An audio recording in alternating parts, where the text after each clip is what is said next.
Welcome back to the easy commerce channel. आज हम करेंगे human capital formation chapter 6 of economics का third part, education essential element of human resource development.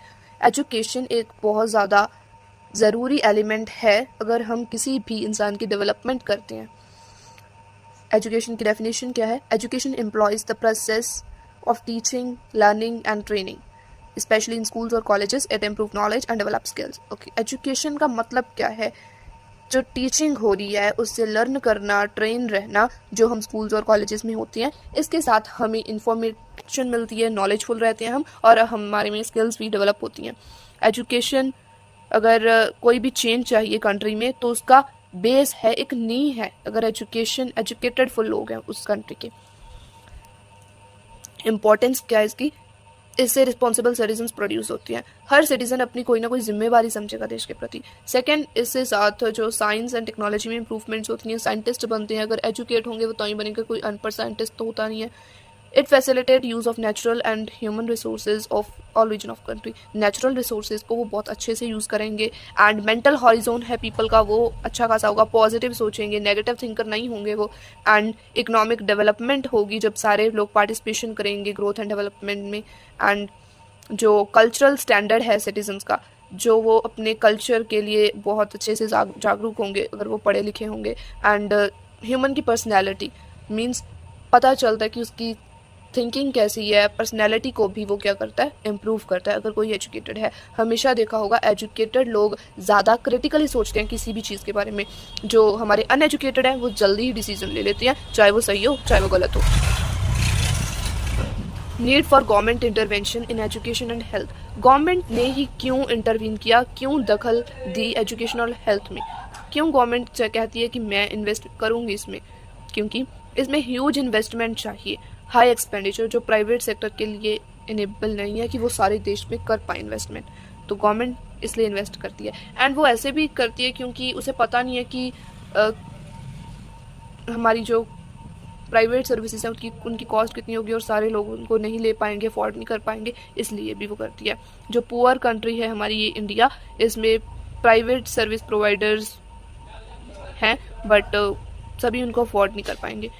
Individual consumers are unaware about quality. कैसी quality देंगे, वो ज़्यादा लोगों को एक्सप्लॉइट तो नहीं करेंगे, मीन्स उनको ठगेंगे तो नहीं, ये भी नहीं पता है ना। तो गवर्नमेंट इसलिए कहती है कि जो गरीब लोग हैं उनको तो मैं दे दूँगी फैसिलिटीज़। देन जब ये बेसिक नेसेसिटीज़ हैं, एजुकेशन, हेल्थ, तो इसमें गवर्नमेंट को अपना योगदान देना ही चाहिए, इसलिए भी गवर्नमेंट ने इसमें पार्टिसिपेट किया है। अब ये कुछ ऑर्गेनाइजेशंस हैं जो एजुकेशन के साथ डील करती हैं, पता होने चाहिए। National council of educational research and training means ये जो एक ऑर्गेनाइजेशन है, संस्था है, ये सेकेंडरी लेवल तक मींस अप टू 10th तक, 12th तक ये क्या करती है, डिज़ाइन करती है टेक्स्ट मटेरियल कि बच्चों ने क्या पढ़ना है, ये बुक्स वगैरह अरेंज करती है एनसीईआरटी, जो हमारी एनसीईआरटी बुक्स होती हैं।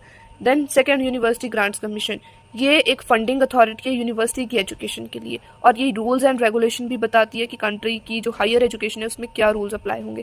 Third, all India council of technical education, ये जो संस्था है ये रूल्स एंड रेगुलेशंस बताती है, जो हमारी इंजीनियरिंग एजुकेशन है, मीन्स नॉन मेडिकल के जो स्टूडेंट्स होते हैं उनका ये टेक्स्ट मटेरियल डिज़ाइन वगैरह करती है, रूल्स एंड रेगुलेशंस बताती है।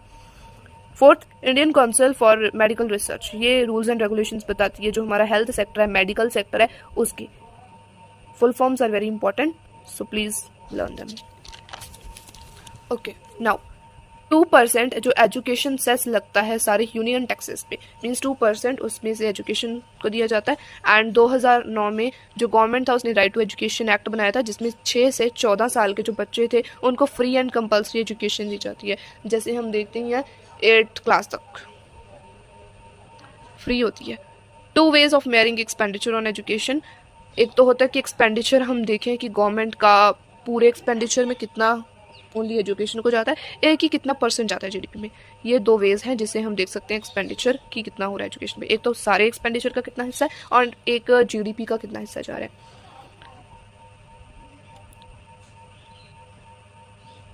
इट्स इम्पॉर्टेंट कि 10 साल जो हो गए, जो ₹1.37 लाख करोड़ एक्सपेंडिचर हुआ था हमारे एजुकेशन में, ये टपास मजूमदार कमेटी ने बताया। अब किराए क्या है? A survey by child rights and you ये बताता है कि जो चिल्ड्रन है जो एडमिशन नहीं करवा रहे हैं स्कूल में, जहाँ उनके पास डॉक्यूमेंटेशन नहीं है प्रॉपर या रीजंस नहीं है, तो ये एक सर्वे बॉडी है CRY, CRY, child rights and you इसकी फुल फॉर्म है। एजुकेशन कई रीजंस में अभी भी एक प्रॉब्लम है, मींस कुछ को लोग उसको असेस नहीं कर पा रहे हैं। उसके क्या रीजंस हैं? First, large number of illiterates. India में बहुत ज़्यादा इलिटरेट पीपल हैं, 36 करोड़ पीपल है जिनको नहीं पता कि एजुकेशन की क्या इंपॉर्टेंस है, तो अपने बच्चों को नहीं भेजते हैं। Second, inadequate vocationalisation, means क्या है इसमें कि एजुकेशन है जो वो लार्जली डिग्री ओरिएंटेड है to youth to corridor of employment exchange, means इतनी जॉब्स फैसिलिटीज़ नहीं मिलती हैं, पढ़ लिख कर भी तो फिर भी एजुकेशन कई लोग नहीं करते हैं। Gender Beas, gender Beas means कई अपने बेटों को तो पढ़वा लेते हैं लेकिन बेटियों को नहीं पढ़ाते, तो ये भी एक रीज़न है। लो रूरल असेस लेवल, जो हमारे गांव हैं पंजाब में तो हैं स्कूल्स रूरल एरिया में, लेकिन कुछ के ऐसे स्टेट्स हैं जहाँ पर रूरल एरियाज़ में गवर्नमेंट स्कूल नहीं है एंड वो नहीं असेस कर पाते इनको या दूर हैं। प्राइवेटाइजेशन इतनी है, प्राइवेट स्कूल्स इतनी है, सो पुअर सेक्शन उनको अफोर्ड नहीं कर पाते, असेस नहीं कर पाते, उनकी फीसेस इतनी नहीं भर पाते, तो इसलिए भी एक रीज़न है कि कुछ लोग ऐसे ही अनपढ़ रह जाते हैं। Sixth, low government expenditure on education. जितना गवर्नमेंट कहती है कि मैं इतना एक्सपेंडिचर करूँगी GDP का, जैसे वो कहती है कि 6% करूँगी, लेकिन करती 3.5 या 4% ही है, तो ये भी एक रीज़न है कि कम एक्सपेंडिचर करती है गवर्नमेंट एंड कुछ लोग एजुकेशन से वंचित रह जाते हैं। Thank you guys.